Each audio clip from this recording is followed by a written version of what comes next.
I found out my family was betting on my failure at my uncle's 50th birthday party. Not subtly. Not whispered in a corner. Out loud, in the living room, while I was getting a beer from the kitchen. Uncle Rick's voice carried through the house. All right, final bets. Who's going broke by 40? We've got Alex at 5-1 odds. Laughter. Lots of it. I stood there, hand on the fridge door, thinking I'd misheard. Then my cousin Jake's voice. I'll put 200 on still renting at 40. That's a safe bet. My dad. I'm going 300 on never gets a real job. Freelancing doesn't count, right, Rick? Definitely doesn't count. Uncle Rick laughed. Mike, you're in the pool. I walked into the living room holding my unopened beer. About 15 people sat around Rick's massive leather sectional.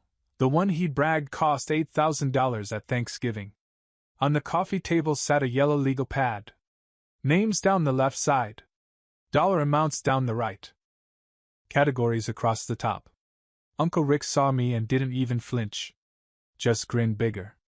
Alex! Perfect timing. We're making predictions. Totally in good fun. I looked at the pad. My name was there. Third from the top. Next to it. Broke by $4,500, Rick, still renting $200, Jake, career failure $300, Mike. My dad. My dad had bet $300 that I'd be a career failure. It's just jokes, Rick said, seeing my face. We're all rooting for you, kid. But you gotta admit, the odds aren't great. Jake laughed. Come on, cuz. It's funny. Don't be sensitive. I looked around the room. My aunts. My uncles. Cousins I'd grown up with. All watching to see how I'd react. My mom sat in the corner, looking uncomfortable but silent. Only Grandma Helen wasn't laughing. She sat in her chair by the window, shaking her head. I think this is cruel, she said quietly. It's tradition, Rick said. We did this for Jake's 30th. Remember? We bet on whether he'd finish his MBA. He proved us wrong. That's different, Jake said. That was motivational. So is this. Rick gestured at the pad. Alex, prove us wrong. We'd love to lose this money. I stood there, beer in hand, looking at my name. At the dollar amounts. At my family casually gambling on my failure. You know what? I said.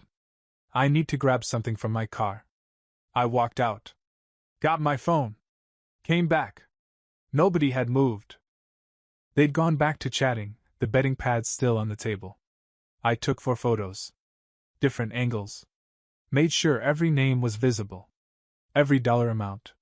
Every cruel category. Rick noticed. What are you doing? Documenting. Documenting what? This. All of it. For later. I grabbed my jacket from the hall closet. My mom finally stood. Alex, honey, don't leave like this. Like what?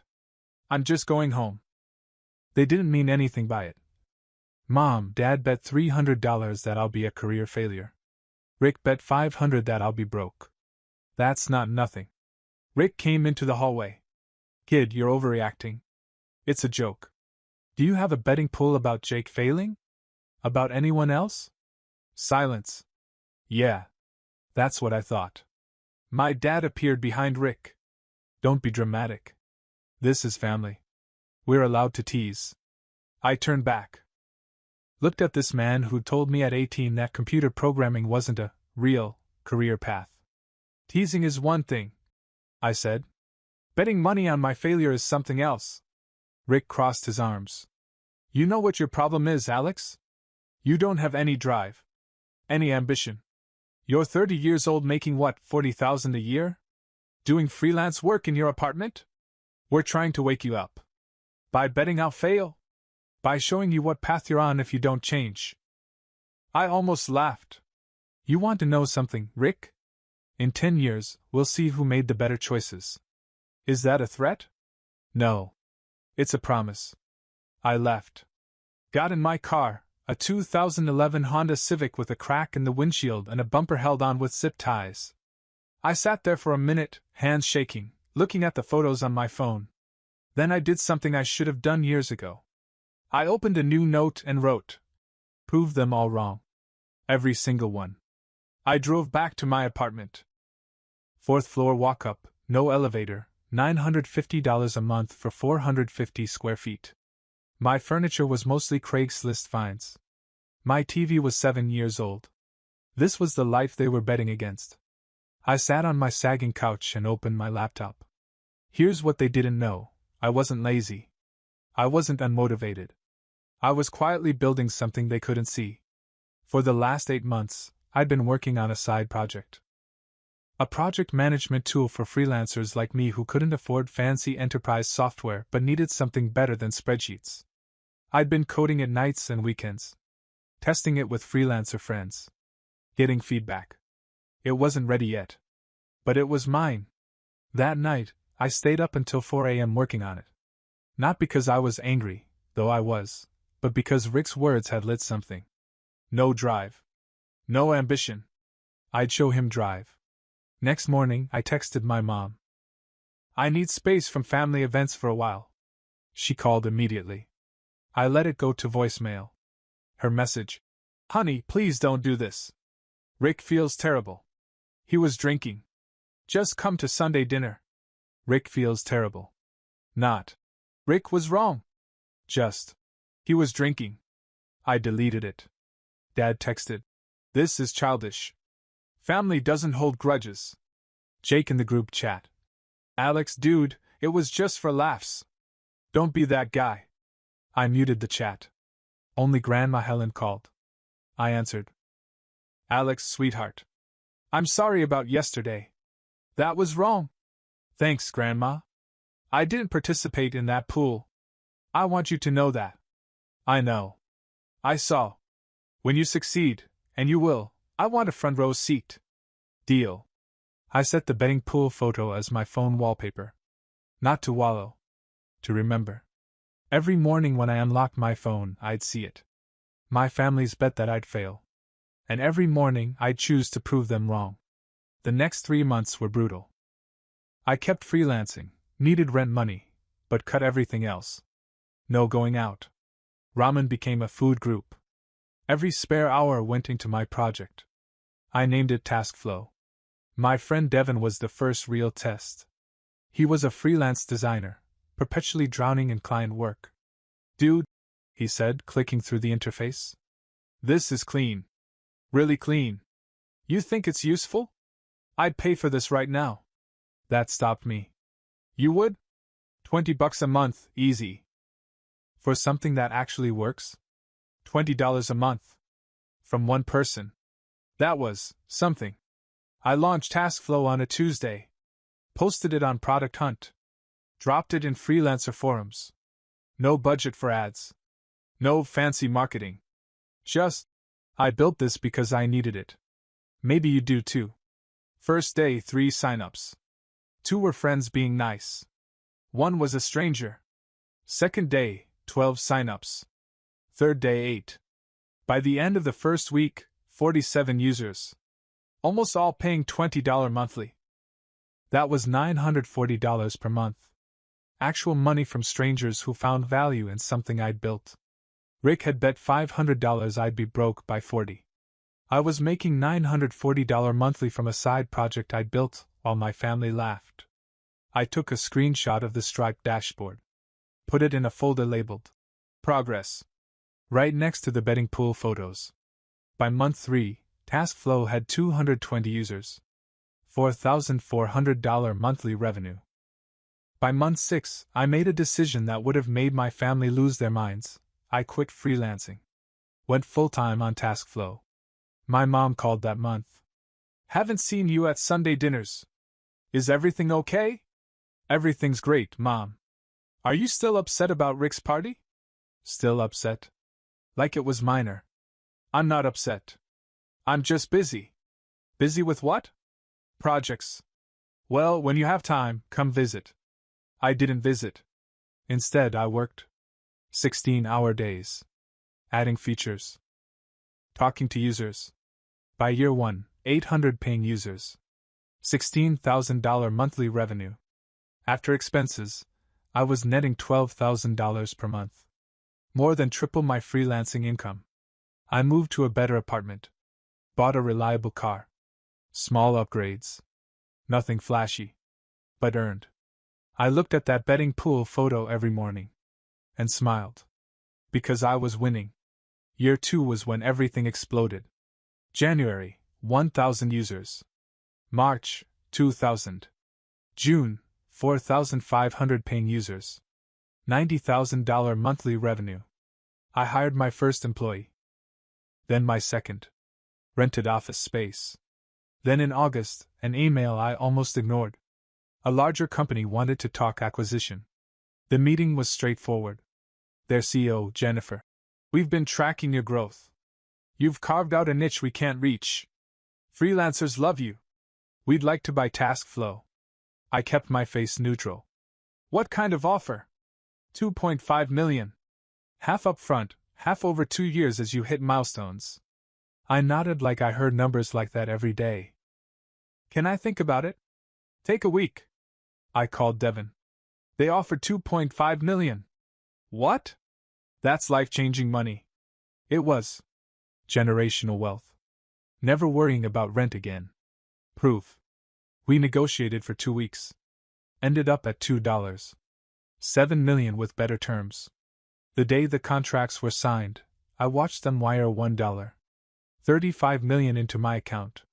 Mine. I walked out and stood on the sidewalk. 33 years old. Self-made millionaire. Built without my family's help. Or knowledge. I pulled out my phone. Looked at the betting pool photo one last time. Rick had bet I'd be broke by 40. Dad had bet I'd be a career failure. Now it was time to collect. I didn't tell anyone about the acquisition for 2 weeks. The wire transfer sat in my account like proof of a different life. $1. 35 million. Real money that meant I'd never worry about rent again. Devin was the first person I told in person. How does it feel? He asked. Weird. Like I'm waiting for someone to take it back. That's not going to happen. You earned this.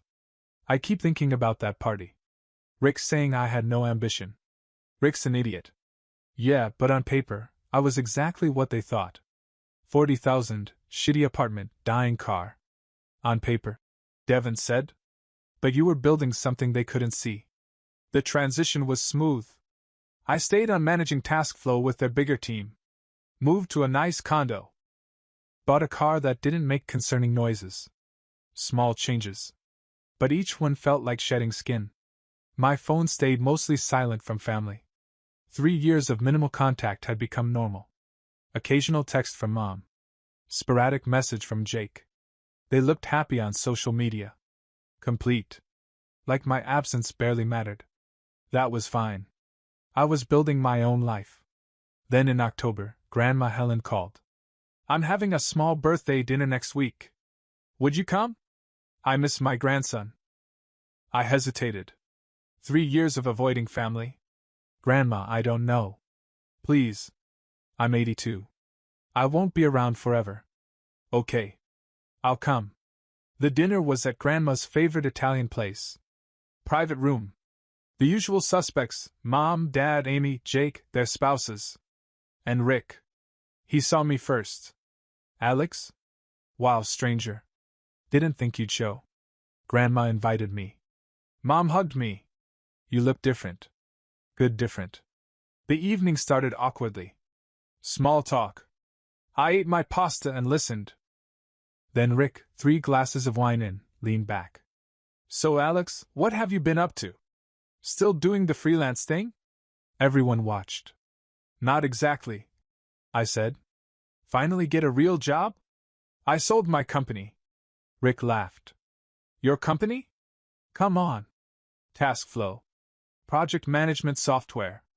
Sold it in August. The laughter died. Wait, you're serious? Yeah. Jake leaned forward. You had a company? Since when? 3 years. Built it from scratch. Got acquired. Dad set down his fork. How much? A few thousand? I could have lied. Could have downplayed. But I was done shrinking. 2.7 million. The table went silent. Rick's face went red. You're lying. I pulled out my phone. Showed him the acquisition agreement. The wire transfer. He stared. This is how I built something people needed. Worked on it for 3 years while you thought I was failing. Jake looked stunned. That's real money. Dad stared at me like he'd never seen me before. You never said anything. Would you have believed me? He didn't answer.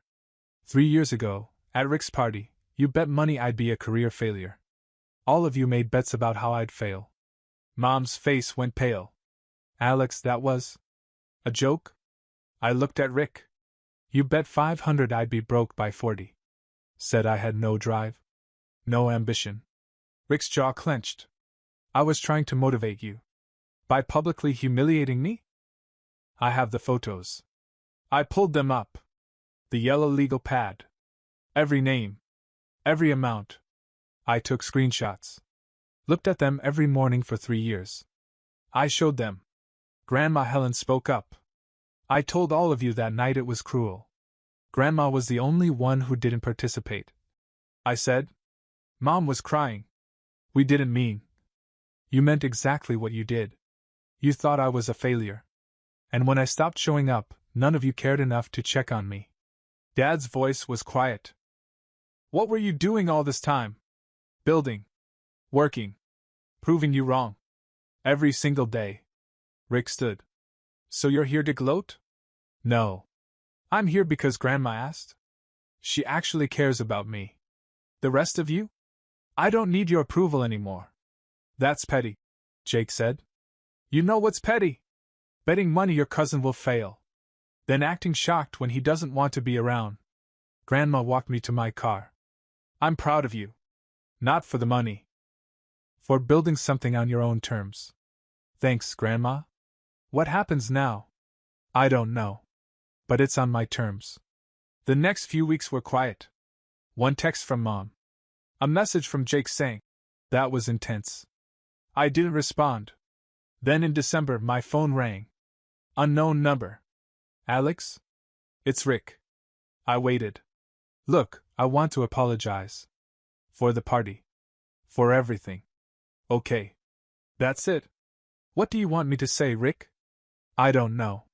I was an asshole. Yeah. You were. Can we start over? The successful me is the same person as the broke me. You just couldn't see it. I know. I'm sorry. I'll think about it. I said. We hung up. I thought about second chances. About whether people could change. The answer wasn't clear yet. But I had time. Because I wasn't waiting for their approval anymore. Christmas came. Mom wanted me at their house. Dad called. You're still our son. Still family. Am I? Because for 3 years, none of you noticed I was gone. Just think about it. I thought about it. About pretending everything was fine. Then I called Grandma. What if you came to my place for Christmas? Just you and me. They'll be upset. I want to spend it with someone who actually cared about me when it mattered. All right, sweetheart. Christmas Day, I cooked for Grandma. Roast chicken, mashed potatoes. She brought pie. We ate. Talked. Laughed. You remind me of your grandfather, she said. Quiet. People thought he was simple. But he built a business from nothing. I wish I'd known him better. He would have been proud. Not for the money. For the backbone.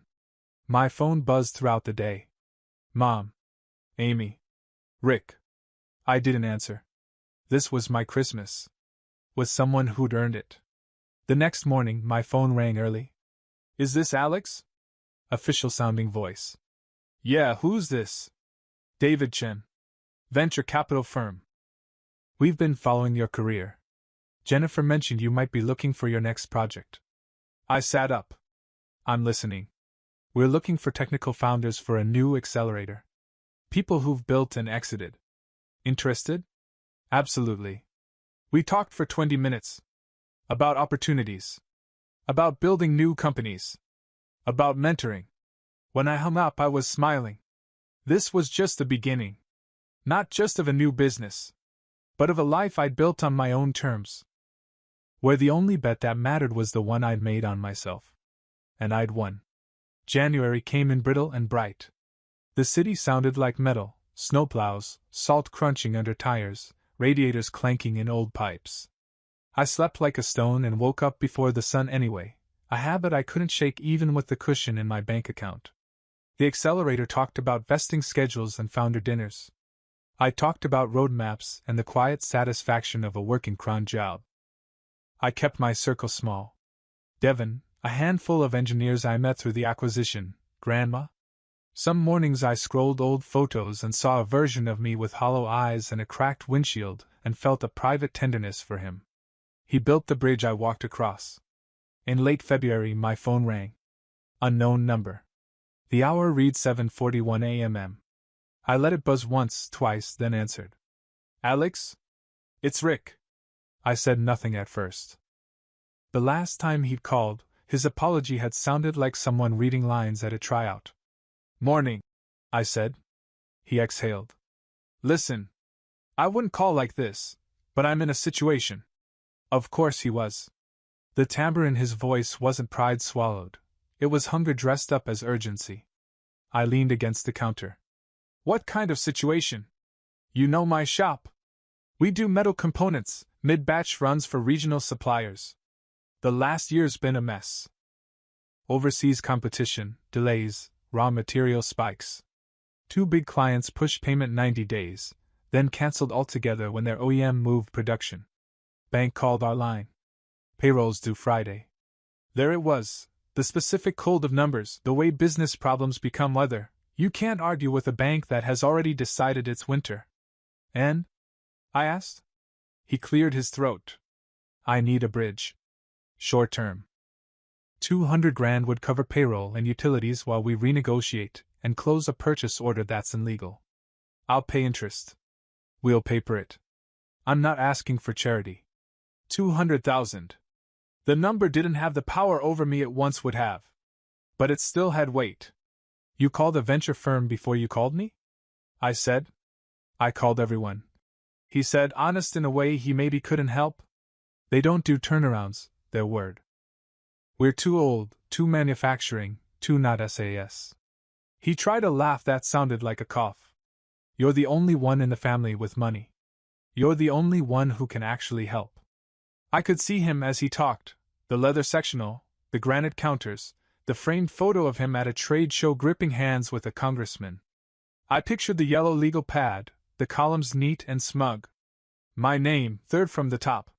Send me your financials, I said. He blinked through the phone. You'll consider it? I'll look, I said and hung up. He sent them within the hour. A profit and loss that told a story in slumping lines. Aging receivables. A note about a machine that needed a spindle replacement and a clause in their insurance that wouldn't cover it because of a maintenance interval blown by 1 week. A letter from the bank terminating the revolving credit agreement. His CFO's email subject line. Breathing room. I poured coffee, printed the files, and laid them on the kitchen table in a grid.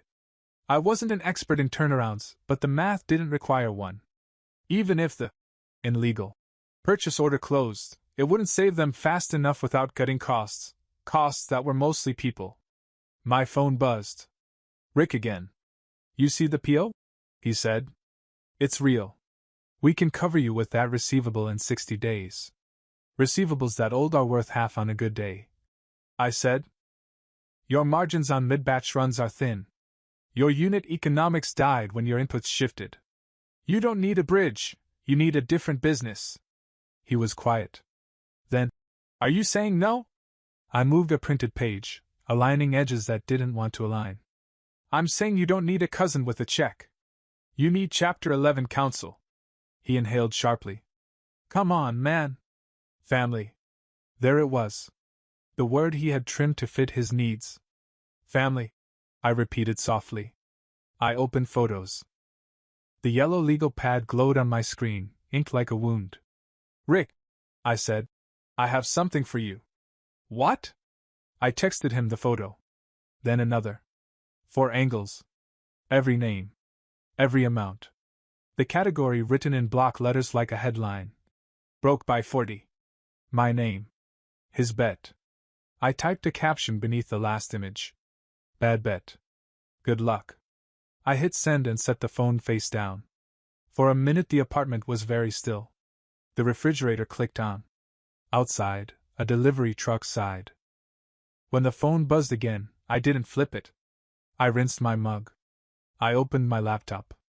I wrote a paragraph of a proposal for the accelerator's first cohort. When I finally looked, there were 3 messages. Please! You don't mean that!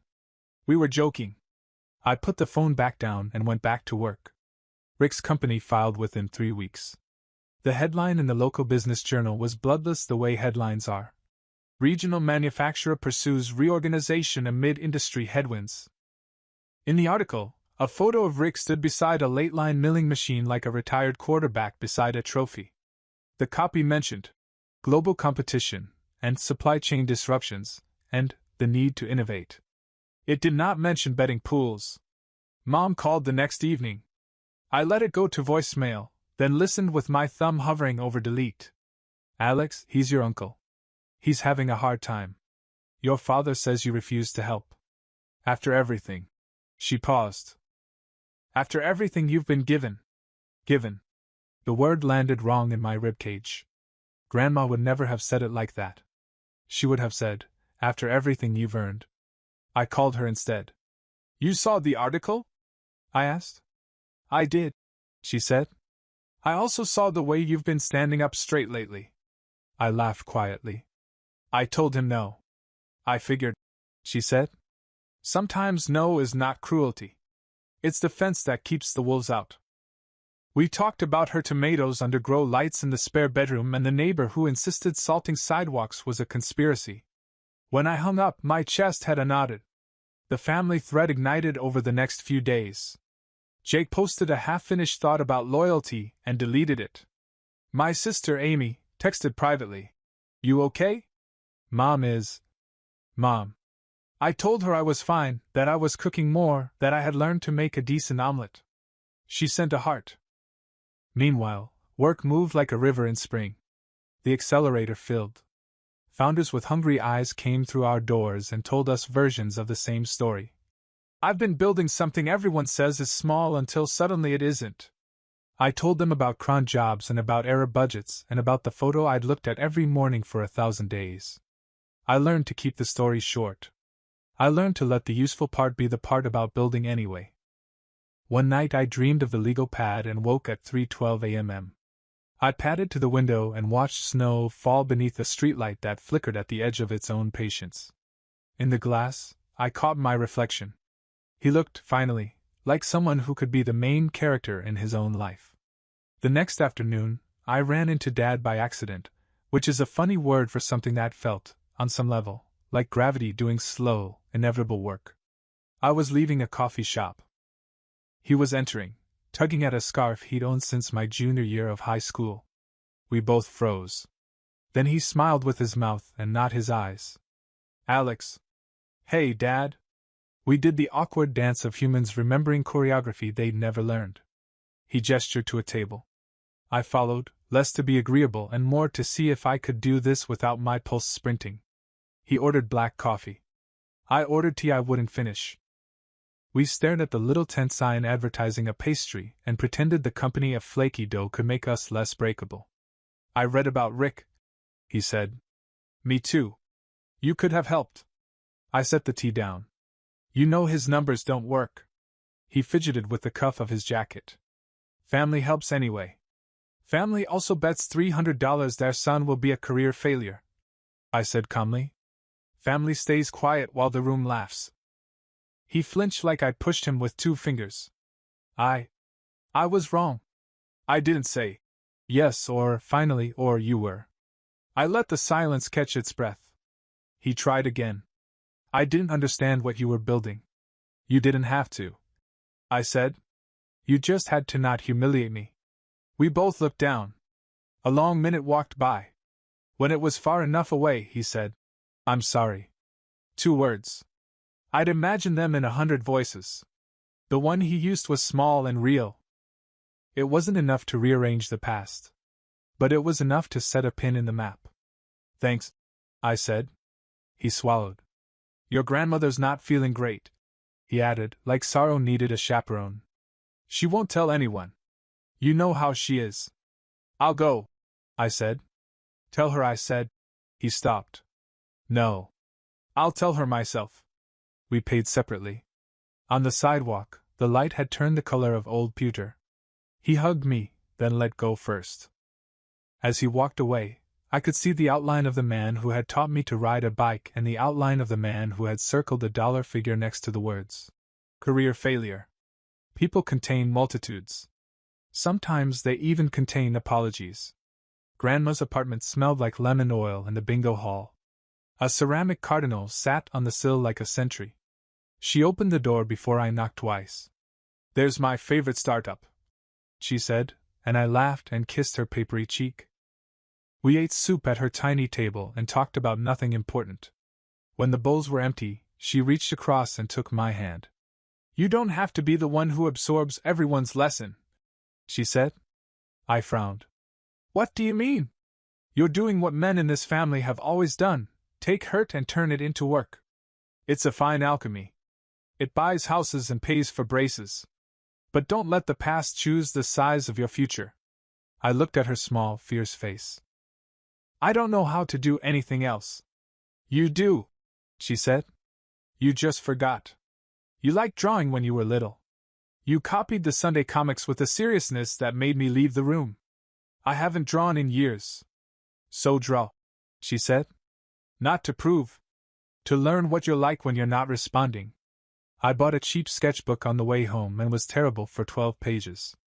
Then something unclenched, and the pencil started making choices my hand respected. It was small and private and felt like finding a room in a house you thought only had 4. March thickened into April. The accelerator launched. 2 of our teams shipped products that were obviously going to move the air. I said little. I answered pointed questions. I remembered how to listen until someone else heard themselves. Rick texted once, the sort of message that apologizes without touching the thing it did. No hard feelings. I stared at it and thought about how people talk like that when the feelings were never soft to begin with. I didn't reply. On a Sunday, Mom called while I was drawing a pair of hands. We're doing dinner next week for your father's birthday, she said. It would mean a lot if you came. To her credit, she didn't add please. She'd stopped pleading and started letting air into the space between us. It's hard to inflate a balloon that someone else is pinching. I'll come, I said. She exhaled her relief into the phone like a secret. At dinner, Rick wasn't there. His lawyer was.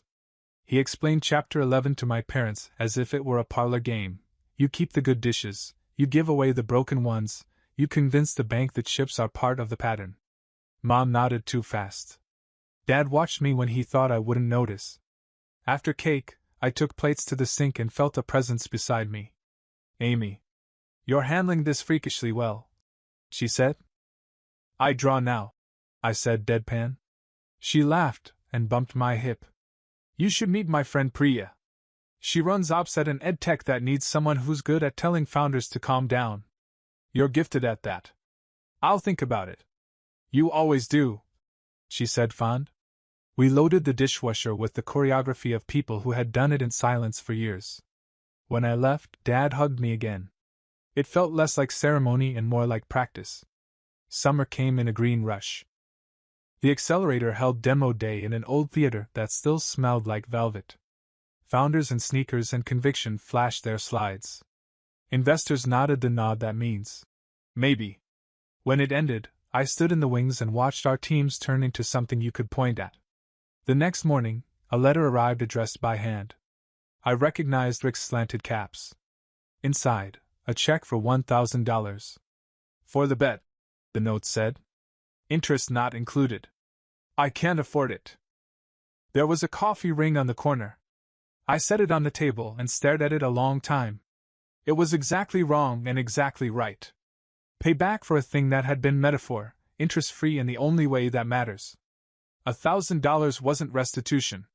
But it was a crack in the wall a person builds around their own worst day. I mailed it back with a sticky note. Keep it. Put it towards severance for whoever answers your phones. 2 weeks later, Rick called again. I almost didn't pick up, but some impulses deserve sunlight. I sold the house, he said without preamble. The leather couch went on Facebook Marketplace. A guy haggled me down $70 and I let him because I was too tired to explain value to a stranger. I surprised us both. I'm sorry. He cleared his throat. I got a job. Night shift supervisor at a distribution center. Imagine me in a reflective vest. I can imagine it, I said. I'm glad you're working. He was quiet. Then, you don't owe me anything. I know that now. But if you ever have a use for someone who knows how to make things move from point A to point B in any weather, well, I can do that. I thought of the founders in our cohort, their scrappy logistics, the way a pallet left in the wrong corner can cost a small company a week of runway. Send me your resume, I said. And be honest in it. No congressman photos. He laughed in a way that hurt. Deal. In August, Grandma went into the hospital for tests. If you've ever had a grandmother, you know that tests is a word made of fog. I sat by her bed while a machine blinked like a polite metronome. Draw me, she said. Now? Before my nose decides to try something experimental. I opened the sketchbook and tried to catch the intelligence in her eyes without being sentimental. When I showed her, she nodded once. That's me, she said, satisfied. She died 2 weeks later at dawn. The sun came up anyway, show off that it is. At the funeral, the family did what families do, carried casseroles into rooms, told stories in clusters, whispered about who had gained weight, who had lost it, who had not cried and what that meant. Rick stood by the coffee urn refilling cups like he could pour his penance. After the service, the lawyer read her will in a voice that had done this too many times to be meaningfully moved. She left me her cardinal, her recipe box, and a letter I didn't open until midnight. In it she wrote, "Do not spend your life answering a question someone else asked in a voice you didn't choose. Spend it asking better ones." I slept with the letter beside the bed like a lighthouse. Grief rearranges the furniture in a room you thought you knew in the dark. I went to work because work had corners. I cooked the recipes in Grandma's box one by one. I learned that her handwriting meant more garlic than this. In September, Jake texted, "We need to talk." I braced for a defense of the old ways. Instead, he asked to meet at a modest bar with good lighting. "I'm starting over," he said, chewing on a napkin because nerves need props. "The MBA taught me how to talk like I knew things. It didn't teach me how to actually know them." "What do you want to do?" I asked. "Small. Real. A service business that doesn't pretend to be a media company with a shop." He grinned sheepish. "I want to build backyard sheds." He waited for me to laugh. I didn't. He continued. "Custom. Local. Good materials. Transparent timelines. No $8,000 couches." I felt something unclench. There are 1,000 kinds of courage. One is deciding the word. Ambition can mean being excellent quietly. I can help you set up a schedule and a simple CRM and a cash flow model that won't kill you, I said. In return, you'll build me a shed with a window that makes morning look like a promise. He blinked fast. Deal.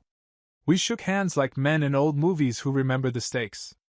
At home that night, I took the photo of the legal pad off my lock screen for the first time in 3 years and 9 months. I didn't delete it. I moved it to an album called Artifacts. There's a difference between a scar and a map. 2 weeks later, the Accelerator's partners asked me to keynote our next event. "Tell the story," they said. "The one about building anyway." On stage, I didn't talk about the acquisition or the number that had changed my life. I talked about the morning routine of ordinary work. I talked about how humiliation infiltrates a person's codebase and how, if you're not careful, you'll ship a whole version of yourself just to prove someone wrong who isn't even watching. I said, "Build from love when you can. When you can't, build from something steadier than revenge. Revenge is rocket fuel. It will get you off the ground. It will not land the plane." After, a woman in a thrifted blazer said, "I didn't know how to articulate that. I've been sprinting for a ghost. I think I'll slow down. I told her slowing down is a kind of speed that lasts longer. Rick didn't come to the event. He sent a text the next day. Got promoted. Day shift. Less money. More sleep. I thumbs-upped it like a middle-aged man and then called him like a better one. Proud of you, I said. You are? Yes, I said. Because you stopped pretending the map was the territory. He was quiet. Then, I printed your text. The bad bet one. It sits by my keys. Not as punishment. As a reminder about the math of words. Words have math. He'd learned that late. But he'd learned. Winter rolled back in with its 1,000 shades of gray. On the anniversary of TaskFlow's acquisition, Jennifer sent a bottle of champagne with a note that said simply, "Still the right bet." I opened it with Devin on the fire escape like we were still 22 and invincible. We weren't. We were better, breakable, and deliberate. My shed arrived in March. Jake and a crew of 2 put it up in a day with the noiseless competence of people who respect wood. The window did make morning look like a promise. I set my desk by it and hung Grandma's cardinal above the frame. On the shelf sat her recipe box and the sketch I'd made of her in the hospital, framed cheaply and perfectly. Sometimes I sat out there and drew. Sometimes I wrote curriculum for the accelerator and answered emails with the cadence of someone who understands that not every ping is a crisis. Sometimes I did nothing but watch the light travel across the floorboards like a pilgrim. Family dinners became bearable. Then occupied. Then occasionally good. Mom learned to ask questions that weren't exams. Dad started sending me links to articles about things he didn't understand with the subject line. Explain like I'm me. We never said the words legal pad out loud. But we lived like we had, and sometimes that's enough. On my 35th birthday, a small box arrived without a return address. Inside, the yellow legal pad, or what was left of it. The first page torn away, the cardboard backing dented with old ink. A note clipped to the top. Bad bet. Good lesson. R. I took it to the shed and set it on the shelf beside artifacts. I stood there a long time, hand on the spine of a ghost that had been turning pages in me for years. Here is the truth no one tells you about winning. It doesn't feel like the fireworks. It feels like making coffee in a kitchen you chose, calling your grandmother on a Sunday, helping a cousin build a shed without once mentioning wood in a metaphorical tone. Here is the other truth. I did send the screenshot. I wrote bad bet. Good luck. People will call that petty. People who have never had to become their own weather always think an umbrella is an attitude problem. I keep the screenshot. Not on my lock screen, not in my pocket like a saint's medal. In artifacts, where it belongs. The past is not a bear to wrestle daily. It is a story you tell with the lights on so it stops jumping out from under the bed. Sometimes, at the accelerator, a founder will corner me and ask the question they're really asking. How do I make them regret it? I say, you won't. Not in any way that matters. Make yourself proud instead. It takes longer. It lasts longer. I don't know if Rick will ever be the man I needed him to be when I was 30 with a cracked windshield and a phone full of proof. I know he is better than he was. I know I am too. The last thing Grandma wrote in her letter was this. When the day comes that you no longer need me to tell you you're enough, you'll hear me anyway. In the shed, some mornings, she is loud as birds. One evening I walked past a mirror and saw a man who had not been chosen by the room but had built a room anyway. I looked like someone whose phone might buzz and whose heart might not race. It did buzz. Amy. A photo of my shed at dusk, warm as an invitation. Looks like a life. She wrote. I typed back. It is. And if one day a boy unlocks his phone in a small apartment and sets a photo as his wallpaper because the world has told him its bets, I hope he meets a version of me who will tell him this. You owe them nothing but your work and your boundaries. Build anyway. Build from something steadier than spite. Build until the measure of your days has nothing to do with who is laughing on a leather couch and everything to do with where the light lands at noon. The wager that mattered is the one I keep making, that I can live well and kindly on my terms. That I can forgive without forgetting. That I can stop answering questions I didn't ask and start asking better ones. It pays out daily. Sometimes in cash. Mostly in mornings. That's the lesson. That's the ending. The rest is just interest.